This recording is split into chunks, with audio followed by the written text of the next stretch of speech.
Olá pessoal, a paz do Senhor. Estamos aqui mais uma vez para estar comentando a lição de jovens. Eu tive parado por algum tempo, por mais de um mês, ficamos sem lançar as lições aqui no canal, mas agora estamos voltando com esse primeiro trimestre. Quero convidar você que está chegando agora no canal para estar se inscrevendo, também compartilhando este vídeo se você gostar e dando seu like para que possamos alcançar maior número de pessoas, também ativando o sininho para receber as notificações. A partir desse primeiro trimestre de 2024, estaremos trabalhando sobre a origem da Bíblia, que será o primeiro tema da lição de jovens, chamado a doutrina, a Bíblia, fonte de doutrina. A lição de jovens vai ser ministrada no dia 7 de janeiro de 2024, é o primeiro trimestre de 2024. Então estaremos falando um pouco sobre a Bíblia como fonte de doutrina. É o nosso manual de instrução, o manual de todo cristão que se preze, segue aquilo que está orientando a palavra de Deus. Não seguimos nada fora dos princípios da palavra de Deus, O texto principal é: toda escritura divinamente inspirada é proveitosa para ensinar, para redarguir, para corrigir, para instruir em toda a justiça. 2 Timóteo capítulo 3, versículo 16. É um versículo bastante conhecido, eu gosto muito dessa versão, porque ele fala assim: toda escritura divinamente inspirada. Algumas versões falam toda escritura é divinamente inspirada, mas este texto desta lição, ela usa essa Bíblia, se eu não me engano a versão atualizada, aonde aparece toda escritura divinamente inspirada, porque existem escrituras que não são inspiradas, Então nós estamos falando da inspiração das escrituras sagradas. Existem escrituras como os livros apócrifos, por exemplo, que também é escritura, mas não há inspiração neles. Então eu gosto mais dessa versão, onde fala toda a escritura divinamente inspirada, A Bíblia é uma única fonte genuína de doutrina para o cristão. Introdução. Neste trimestre estaremos estudando sobre o valor da doutrina cristã. Abordaremos a Bíblia como fonte segura da doutrina. Ela é indispensável para uma vida cristã. Vemos também sua origem e inspiração, entre outros assuntos. Nesta primeira lição falaremos sobre a origem da Bíblia. Então estaremos aqui falando, estarei seguindo o tema da lição, talvez não totalmente o roteiro como está na lição, mas é um acréscimo para você que é professor de escola dominical, que quer saber um pouco mais, ou para você que é um aluno também aplicado, que quer entender um pouco mais profundo este assunto da Bíblia. Então fique conosco até o final para que você possa estar aprendendo um pouco mais sobre esse tema tão importante que é a Bíblia Sagrada. A definição do termo. A primeira coisa que vamos estudar é sobre o termo Bíblia, A palavra Bíblia deriva de Biblion, rolo ou livro, Foi aplicado o termo no quarto século por João Crisóstomo, lá no quarto século. É lógico que, na verdade, a partir do segundo século já usava as escrituras como Bíblia, Mas ele aplicou também lá no quarto século. Escritura, termo usado no Antigo Testamento, no Novo Testamento, para os livros sagrados do Antigo, que eram considerados inspirados por Deus. 2 Timóteo 3,16, aquela leitura que nós lemos, e Romanos capítulo 3, versículo 2, também é usado no Novo Testamento com referência a outras porções do Novo Testamento. 2 Pedro 3,16. É porque Pedro fala das escrituras sagradas junto com outros escritos, referindo a alguns escritos talvez do apóstolo Paulo. Mas o texto de Timóteo fala diretamente do Velho Testamento. Toda escritura divinamente inspirada é apta para ensinar, para redarguir. Por quê? Porque naquele período ainda não havia escritos, paralelos ao Velho Testamento. O Novo Testamento ainda estava em formação, então a Bíblia que eles usavam era a Bíblia hebraica. O próprio Cristo usou a Bíblia hebraica para pregar o Evangelho e mostrar que ela testificava dele. Então é importante nós termos isso em mente, que naquele período ainda não tinha o cânon do Novo Testamento fechado. Então, por isso, quando o texto está dizendo diretamente ao Velho Testamento e indireto a algumas porções da Bíblia, como está em 2 Pedro, capítulo 3,16. Então, é bom a gente ter isso em mente, Palavra de Deus, usada em relação a ambos os testamentos em sua forma escrita. Mateus 15,6, João 10,35 e Hebreus 4, versículo 12. É a revelação de Deus à humanidade. Seu autor é Deus, seu real intérprete é o Espírito Santo e seu assunto central é o Senhor Jesus Cristo. Sendo a Bíblia a revelação de Deus, ela expressa a sua vontade. Certo autor anônimo declarou: a Bíblia é Deus falando ao homem, é Deus falando através do homem, mas sempre é Deus falando. Então precisamos entender que a palavra de Deus, a Bíblia, um livro escrito, manualmente por homens, mas é Deus falando sempre ao homem e através do homem, mas sempre Deus está falando através da Bíblia, que hoje é o nosso manual de instrução. No Novo Testamento, como voltamos a dizer, lá na igreja primitiva ainda não tinha o cânon da Bíblia formado, então o que orientava eles eram as palavras do apóstolo Paulo em suas revelações que ele recebia do Senhor e as porções do Velho Testamento que eles também seguiam, origem literária, a Bíblia e sua história, o material em que a Bíblia foi escrita originalmente. Então nós temos principais dois materiais, que são o papiro e o pergaminho. O papiro era extraído de uma planta aquática deste mesmo nome. Há várias menções dele na Bíblia. Pergaminho é a pele de animal, curtida e preparada para a escrita. É material superior ao papiro, porém de uso mais recente do que aquele. Então, eles começaram a escrever a Bíblia em papiro, em papel, um papel feito dessa mesma madeira com esse nome, e depois, mais à frente, foi modernizando e passou a trabalhar também com a pele de animais curtida, que era mais duradouro, do que o papiro, e ali então a Bíblia é os dois materiais originais da Bíblia, não é como temos ela hoje, o papel, que hoje é tirado da celulose, mas esses eram os primeiros materiais. Então era muito difícil ter escritos, os escritos eram material raros. Por quê? Porque era muito trabalhoso para escrever tanto no papiro quanto também depois dos pergaminhos, Então nós temos aqui as formas também que era a Bíblia no no tempo de Jesus, na verdade até pouco depois, nós temos aqui algumas maneiras em que o livro da Bíblia era formado. Nós temos aqui formatos primitivos da Bíblia, foram dois: rolos e códice. Eram esses os formatos dos livros antigos. E rolos era um rolo de fato, feito de papiro ou pergaminho. Era preso a 2 cabos de madeira para facilidade de manuseio. Para cada livro da Bíblia havia um rolo. Então você observa aqui que nós temos aqui uma espécie de rolo. Aqui era colocado uma madeira, de maneira que quando estava lendo, desenrolava uma parte e ia enrolando a outra. Imagina a dificuldade que era para ter acesso a um livro desse. Só era tudo manuscrito, então teria que ser copiado. Não havia, como diz hoje, nós temos o xerox, a prensa, para a imprensa, para imprimir, não temos hoje, como temos hoje, não tinha naquela época. Então tudo era manuscrito, então era feito rolos, Observa que o eunuco da rainha de Candace, ele estava lendo o rolo do profeta Isaías. Com certeza havia outro rolo semelhante lá na sinagoga, e em várias sinagogas tinham, então eram cópias, Então nós temos aqui o papiro, essa árvore de onde se tirava aquele papel, que se transformava numa espécie de papel, e nós temos aqui o códice. O que era códice? É a maneira que eles passaram a usar, porque ficou mais fácil de manusear do que o rolo, que eles faziam folhas, tanto poderia ser de papiro, como também poderia ser de pergaminho, mas normalmente era usado mais aqui, nesse caso, o papiro, e aqui era feito folhas, como temos foi aqui que deu origem ao nosso livro, como temos hoje. Então observa que a Bíblia, podemos dizer que ela é a mãe da literatura escrita, a mãe da literatura imprimida, Então, imagina, os filósofos tinham lá seus escritos, Mas eles tinham todos daquela maneira. A partir da Bíblia conseguiu fazer os códices, Jamais para o nosso tempo.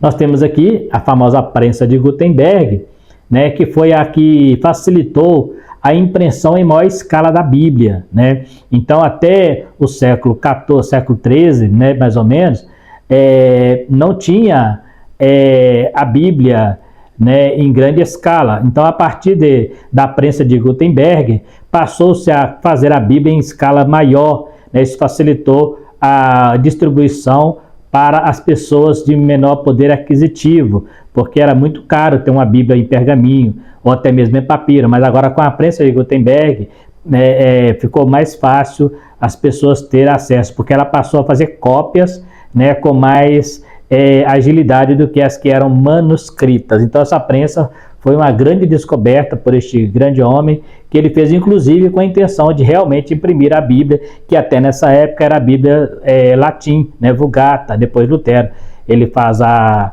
tradução para o alemão, né, e aí ele imprime várias Bíblias nessa linguagem para o povo da Alemanha no período da Reforma. Então nós temos aí a Bíblia era feita em rolos, com a invenção do papel pelos chineses no século II e depois a invenção da prensa por João Gutenberg no ano 1450 DC, possibilitando o formato dos livros atuais. É lógico que aqui voltou a usar o papel porque agora usa a prensa, então abandonou aquela Bíblia feita de couro, de pele de animais e voltou então a usar o papel. Por quê? Porque a partir da prensa ficou mais fácil o manuseio, ficou mais fácil a impressão da Bíblia. Então nós vemos aqui que lá no ano de 1400, né, e 50, ela foi criada um pouco antes da Reforma. A Reforma é 1517, ela foi criada por Gutenberg com a intenção de divulgar, né, de difundir a Bíblia, né? Eu vi um padre um dia falando, né, que não foi Lutero que colocou a Bíblia na mão do povo, mas foi a prensa de Gutenberg. Em parte ele tem uma certa razão,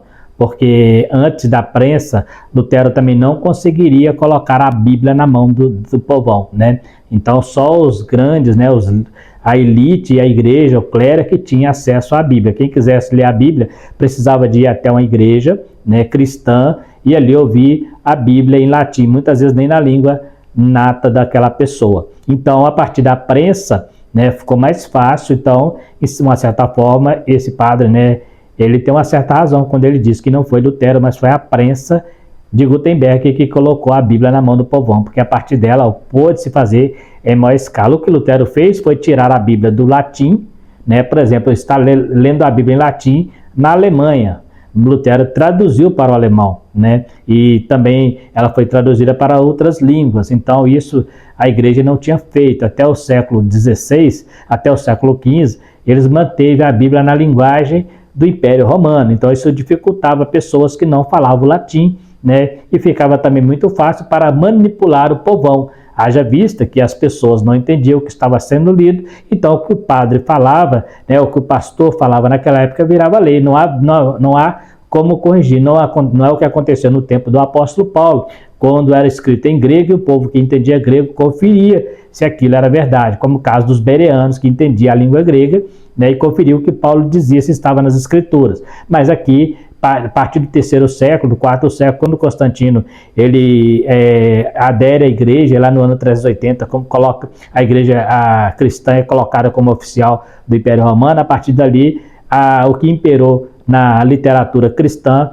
foi o latim, e isso vai até o século XV e XVI, onde Lutero então passa do latim, pega a nova tradução da Bíblia para o alemão. Depois, a origem da Bíblia sagrada, a canonicidade. A Bíblia é autenticável e os conflitos eclesiásticos só reconhecem, não retribuíram a autoridade inerente aos próprios livros. É interessante isso aqui, porque aqui fala que a Bíblia é autenticável, os concílios eclesiásticos não só reconheceram, não atribuíram. Então não foi os concílios que deram autoridade à Bíblia.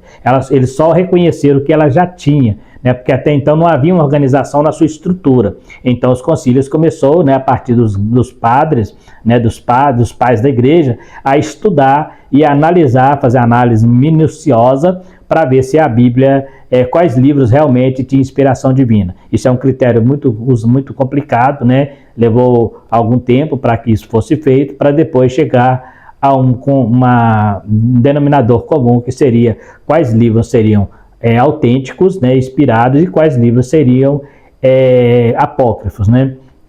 Deus guiou os concílios de modo que o cânon fosse reconhecido. Eu coloquei o concílio de Hipona, mas temos também o concílio de Catargo, né, que acontece um pouco depois. Catargo, na verdade, era todos os concílios que acontecia ali pela região da África, né? Então, alguns concílios, mas o de Hipona é o que primeiro reconheceu a Bíblia como o Novo Testamento, inclusive, como canônico, porque o Velho Testamento já era conhecido pelo Concílio de Jamina, lá no primeiro século, lá pelos anos 90.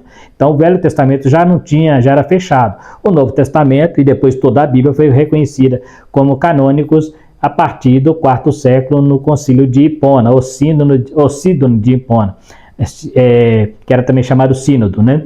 E é interessante que aí eles reconhecem tanto o Velho Testamento, os 39 livros, como os 27 do Novo Testamento, deixando de fora aqueles livros apócrifos. Aí você diz, mas a Bíblia Católica tem alguns livros, né? Porém, são livros duvidosos, né? Que alguns pais da igreja até seguiram, mas depois da reforma eles foram tirados por não entender os reformadores que eles eram canônicos. Inclusive o livro de Macabeus, ele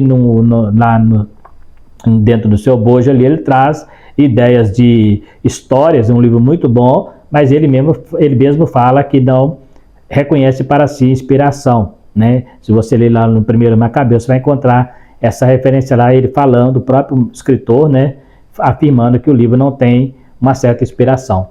Então, aqui a gente vê que o concílio, esses concílios católicos, né, a gente fala católico porque até então a igreja católica, a igreja reformada é só a partir do século XVI, então dos 16 para trás é o católico, mesmo o católico medieval, né, os pais da igreja são os maiores responsáveis por estruturar a Bíblia que temos na mão hoje.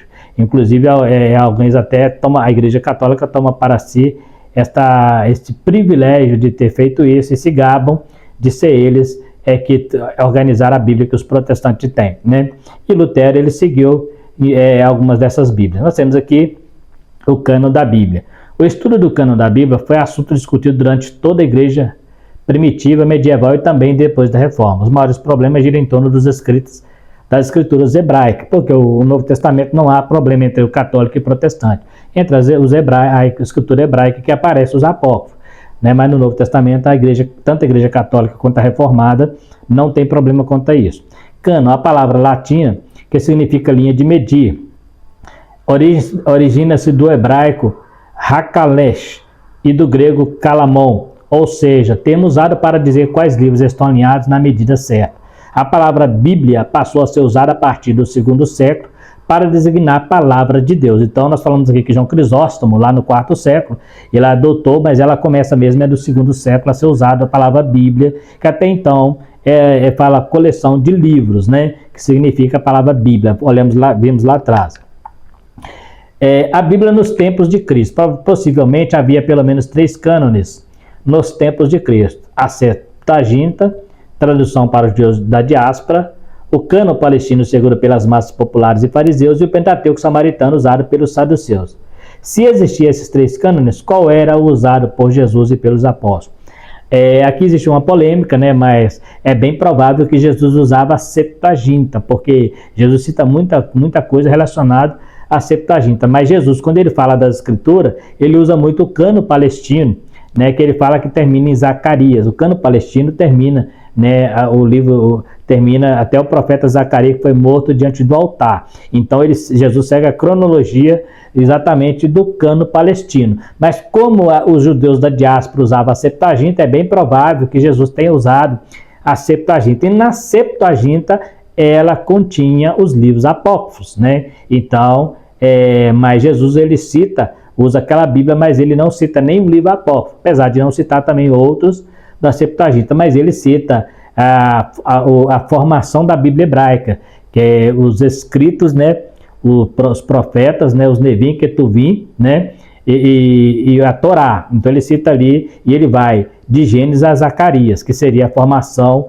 da Bíblia hebraica, o cânon palestino. Então, por mais que ele possa ter usado a Bíblia da Septuaginta, a tradução dos 70, por mais que possa ser essa que ele tinha em mãos, porque ali os judeus da diáspora falavam grego e essa Bíblia foi feita por causa disso, porque os judeus estavam perdendo a sua conexão com o hebraico, só lá pelo 4º ou 5º século é que voltou a trazer, né, através das maçoretas, né, a trazer a língua hebraica e colocar ali as vogais, mas até então era a língua muito mais utilizada no período dos judeus, né? Então é provável que Jesus tenha lido esta Bíblia, mas ele cita o cânon palestino.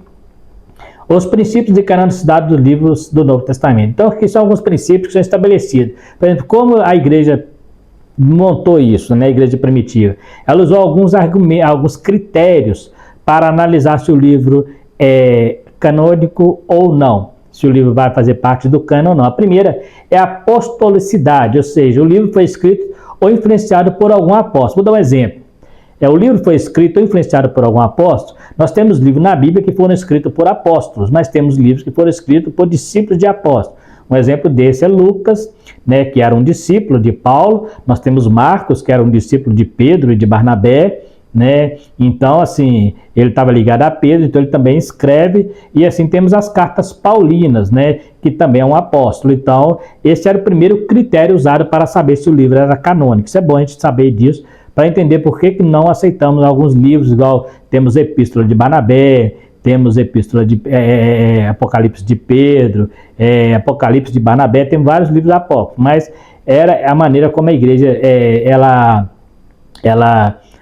o critério que ela usou para separar. Segundo é o conteúdo. O seu caráter espiritual é suficiente, ou seja, a Bíblia é completa, ela tem a mensagem fechada, ou eu preciso de algum acréscimo para que ela complete a sua mensagem em mim. Então essa é a outra coisa que eles olham no livro, se o livro era completo em sua mensagem. A outra coisa é a universalidade. O livro foi amplamente aceito pela igreja. Aqui é um outro critério que a igreja católica, né, usou para ver se a igreja aceitava esses livros na igreja primitiva. É verdade que alguns livros apócrifos giravam na igreja primitiva, principalmente lá pelo segundo século, porém eles tinham eles como deuterocanônicos, ou seja, um livro de segunda categoria, livro que servia para trazer alguma história, como nós hoje lemos alguns livros apócrifos para descobrir um pouco sobre a história. O livro de Macabeus, por exemplo, nos traz uma história do período interbíblico que é muito rica em história para nós, né?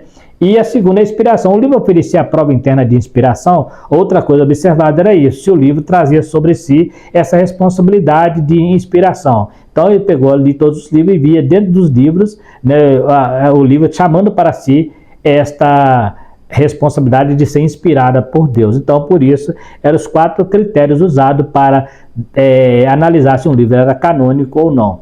Formação do cânon no Novo Testamento. No período dos apóstolos, eles reivindicaram autoridade para seus escritos. Nós vamos encontrar isso em Tessalonicenses, também em Colossenses, Paulo fala sobre isso, que ele recebeu do Senhor, né, que ele tinha autoridade. Então não foi algo assim que nasceu da cabeça dele. Paulo era muito cauteloso quando ele tinha um mandamento, né, ele fala, recebi do Senhor. Acaso, por exemplo, quando ele vai dar conselho em relação ao casamento, ele fala, não tenho mandamento, eu dou meu parecer, mas ele, quando escreve as suas cartas, ele chama para suas cartas, ele reivindica para suas cartas a inspiração divina, porque ele tinha certeza de que ele tinha recebido diretamente de Deus.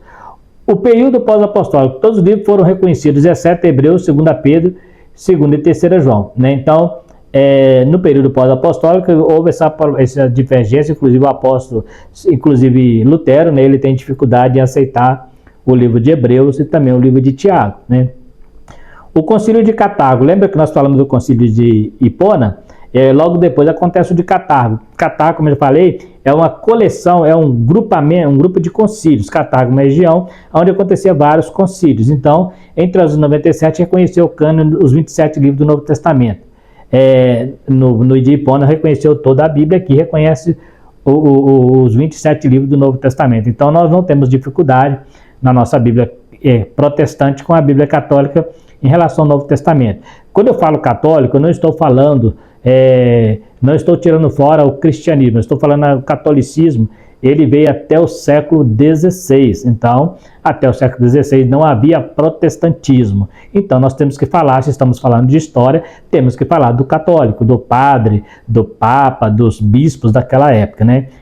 Então, é importante nós termos isso em mente. Tem gente que tem uma certa dificuldade quando a gente fala de católico. O católico é que organizou a Bíblia, isso foi eles mesmos, né? Foi os padres, foi os concílios. Nós temos depois lá o Concílio de Trento, né, que veio para combater a reforma, né? Então eles veio ali organizar e aceitar, tanto aí no Concílio de Trento, aceita também os livros apócrifos como inspirados, né? Porque na Vulgata de Jerônimo eles não eram reconhecidos, né? Mas na Septuaginta eles estavam lá. Vamos um pouquinho aqui. A inspiração da Escritura, uma breve definição. A inspiração é a ação supervisionadora de Deus sobre os autores humanos da Bíblia de modo a, usando suas próprias personalidades e estilos, comporem e registrarem as palavras de sua revelação ao homem. A inspiração se aplica apenas aos manuscritos originais chamados autógrafos. Isso aqui é um perigo, né? A gente tem que tomar muito cuidado. Primeiro, a inspiração é a ação supervisora de Deus, que dá ao homem, né, o direito de escrever aquilo que Deus o inspirou. Presta atenção, a inspiração Deus dá ao homem, e o homem escreve de acordo com a inspiração. Não quer dizer que inspiração é diferente de revelação, né? Mas está muito relacionado, mas há diferença. Então Deus dá uma inspiração para o homem escrever aquilo que já foi revelado. Então é lógico que o homem escreve não da maneira, né, que Deus mandou ali, talvez, né? Ele ali tem a sua participação humana, né? Você pega, por exemplo, as cartas, os evangelhos, eles contam a mesma história, mas cada um de um ponto de vista, não saindo da sua revelação original, mas cada um de um ponto de vista. Então, de acordo com que foram inspirados, eles foram escrevendo de acordo com o seu conteúdo, com a sua contemporaneidade, né? Com a sua cultura, né? Então, você vai encontrar algo na Bíblia que é falado nesse período que hoje nós nem conhecemos, né? São coisas da época, mas a mensagem ela é atual, né? E nós temos aqui uma outra coisa importante que precisa ter cuidado, é que a inspiração se aplica apenas aos manuscritos originais, tanto para o Velho Testamento quanto para o Novo Testamento. Então, o que nós temos hoje são cópias do Velho Testamento e também do Novo. Mais de 5.000 cópias do Novo Testamento nós temos hoje. Então, mas essas cópias, elas não reivindicam para si inspiração, elas não foram inspiradas, elas foram copiadas do livro inspirado, que é o Novo Testamento, né? Que foi inspirado, que Paulo escreveu. Esses originais se perderam ali nas batalhas, nas perseguições, né? Eles se perderam, assim como o Velho Testamento também. Então, nós temos hoje, né, pouco tempo acharam, né, já no século XX, os rolos de Qumran, que comprova, né, a veracidade das escrituras, mas é bom lembrar disso. A inspiração das escrituras não é para cópia, é para os originais. Os originais foram inspirados por Deus, os outros foram copiados de um livro inspirado. Isso não tira a veracidade da escritura que temos hoje. Por quê? Porque a fidelidade deles ao copiar era impressionante. Eu até ouso dizer que até para copiar, Deus orientou a pena dos copistas para que não cometesse erro, porque Deus tinha o interesse que a palavra permanecesse como genuína. Então eu acredito que Deus, mesmo nas cópias, ele tenha movido ali a pena, né, auxiliado ali para que não houvesse cópia errada. Os judeus, inclusive, quando ia copiar, eles tinham uma grande reverência em cada detalhe ali para que não houvesse divergência na cópia, né?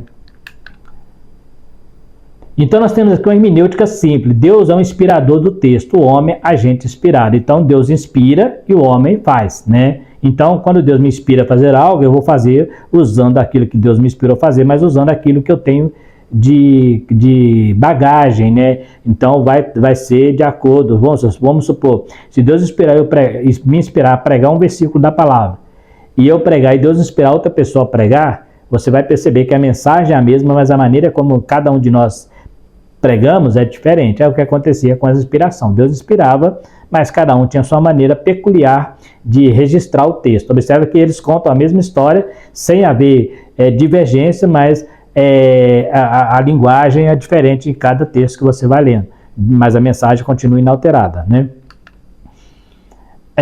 Prova da inspiração verbal e plenária. 2 Timóteo 3,16, nós já falamos, né, sobre o theopneustos, que significa inspirado por Deus, soprado por Deus, afirma que Deus é o autor das escrituras e que estas são um produto do seu sopro criador, né? 2 Pedro 1:21 diz, como dá inspiração homens movidos pelo Espírito Santo.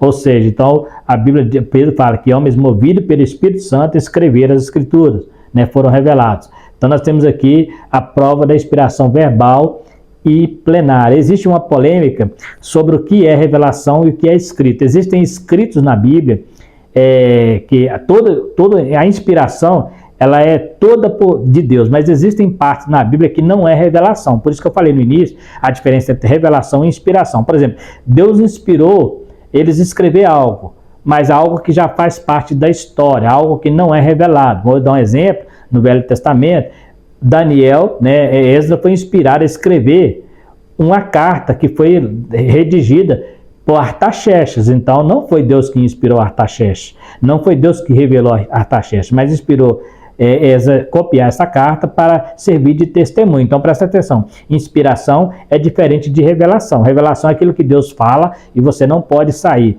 daquele ali, do jeito que está ali, tem que ser escrito lá. Agora existe dentro da Bíblia fatos históricos. Por exemplo, o apóstolo Paulo, ele lança a mão de alguns ditados, né, de alguns provérbios gregos, né? Por exemplo, amar as conversações com os bons costumes, não foi uma revelação que Deus deu para Paulo, é um grego que escreveu, é um filósofo que escreveu isso aí. E Paulo só cita, né? Como diz o vosso príncipe, ele costuma dizer isso ainda, como diz o vosso príncipe, né? As más conversações corrompem os bons costumes, né? Ele fala dos cretenses, né? Então, assim, você observa que Paulo cita muito, né? A filosofia grega. Então essa parte que ele cita não é inspiração, não é revelação, mas é inspiração. Foi inspirado por Deus para escrever, para corroborar a doutrina, porém não é uma revelação, é algo que ele cita de alguém que já tinha escrito um pouco antes, lá pelo 3º e 4º séculos antes de Cristo. Como Paulo era conhecedor da cultura grega, né, então ele usou, você vai encontrar nas cartas dele muitas vezes ele citando, várias vezes ele citando palavras de filósofos, né, nas escrituras. Então essas palavras são inspiradas, presta atenção, grave isso, são inspiradas porque está na escritura, mas não são revelações. Por isso que eu falei, é diferente, revelação e inspiração. Observa quando Lucas começa a escrever livro de Atos, ele fala assim, eu fiz o meu primeiro tratado. Isso não foi revelação, ele está contando o que ele fez, né? Então Deus não revelou para ele, ó, eu te revelo que você está fazendo o seu primeiro tratado. Não, ele fala, fiz o meu primeiro tratado ao Teófilo, narrando os fatos de acordo com o que aconteceu, né, investigando. Então ele está narrando uma história, isso não é revelação, isso é uma história, é inspirado, mas não é revelado, porque ele está contando uma narrativa. Então a diferença é essa, por isso que a gente precisa entender isso. O que é inspiração na Bíblia? A Bíblia toda. O que é revelação? Não é a Bíblia toda. Existem textos na Bíblia que não são revelação, são fatos históricos relatados ali, né, que aconteceu e foi inspirado para colocar lá, beleza? Prova da inerrância, a fidelidade do caráter de Deus, o ensino de Cristo, os argumentos baseados em uma palavra ou na forma de uma palavra, né? Por exemplo, eu sou, né? Jesus falando que existe Abraão, eu sou, então mostra ali a prova da inerrância da Bíblia. Jesus, ele jamais citaria o Velho Testamento se ele achasse que o Velho Testamento fosse duvidoso, né? Então isso é uma prova cabal, né, de que ele fala de Abraão, de Isaac, Jacó, ele fala de Moisés, ele fala de vários fatos, fala do profeta Isaías, né? Então se fosse realmente livro que tivesse erro, Jesus jamais citaria eles. Então é uma prova interessante que é a inerrância das Escrituras. 12 pontos elementares em relação à Bíblia Sagrada. Como o terceiro ponto da nossa lição fala sobre a doutrina, né, propriamente dita, eu trouxe aqui 12 pontos importantes sobre a doutrina dentro da Bíblia, numa linguagem um pouco diferente, trazendo aqui um complemento para a sua lição da escola bíblica. Primeiro, Deus é autoexistente e é bom. Há naturalmente uma revelação, e esta é a Bíblia Sagrada, ou seja, só a Bíblia fala que Deus existe. Não existe outro livro em que revela que Deus existe. Existe uma revelação escrita, só pode ser a Bíblia, porque é o único livro que preenche as condições exigidas, né? É o único livro, revelação escrita, né, que nós estamos falando aqui. É um fato fora de toda controvérsia que a Bíblia é digna de toda confiança, né? Tanto é que é o livro mais perseguido do mundo e é o mais antigo do mundo também, é a Bíblia Sagrada, né? Então, assim, como livro é o mais antigo do mundo, né? Porque ele conta a história lá do início, né? Ele conta a história desde a criação, né?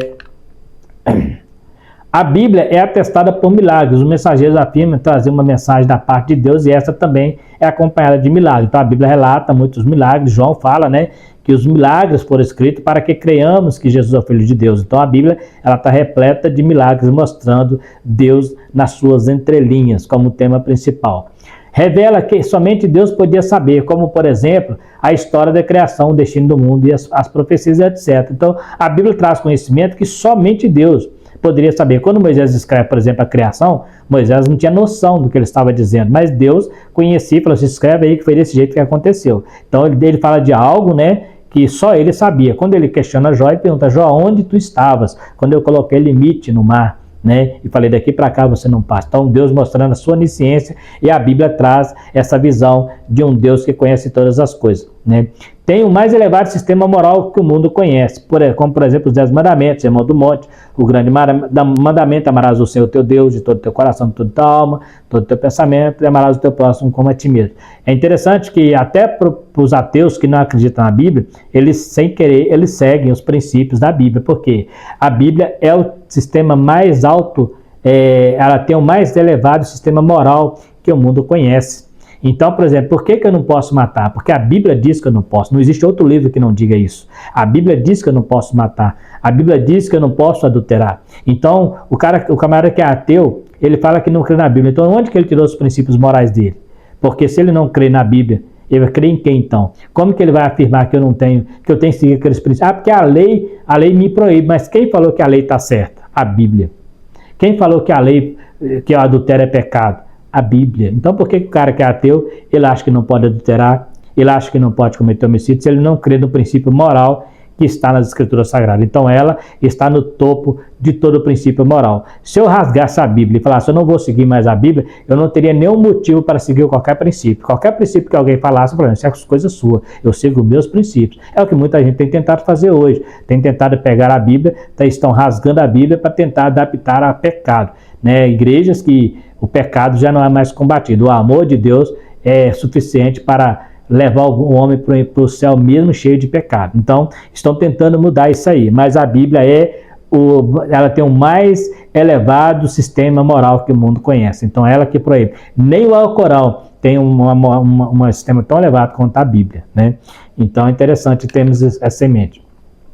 O poder que a Bíblia exerce no mundo. Jamais outro livro revelou ao mundo o poder civilizador e santificador. A Bíblia, ela exerce um grande poder no mundo, né? Desde a antiguidade. Tanto é que foi o livro mais perseguido. Você não vê perseguindo tanto livros como o Alcorão, livros budistas, mas a Bíblia em todo o tempo, né? A pessoa que quer rebelar contra Deus, ele vai pegar a Bíblia, vai tentar acabar com a Bíblia. Ninguém está preocupado com o islamismo, né? Vou dar um exemplo: o movimento LGBT que tem tentado aí montar uma igreja que aceita as práticas homossexuais.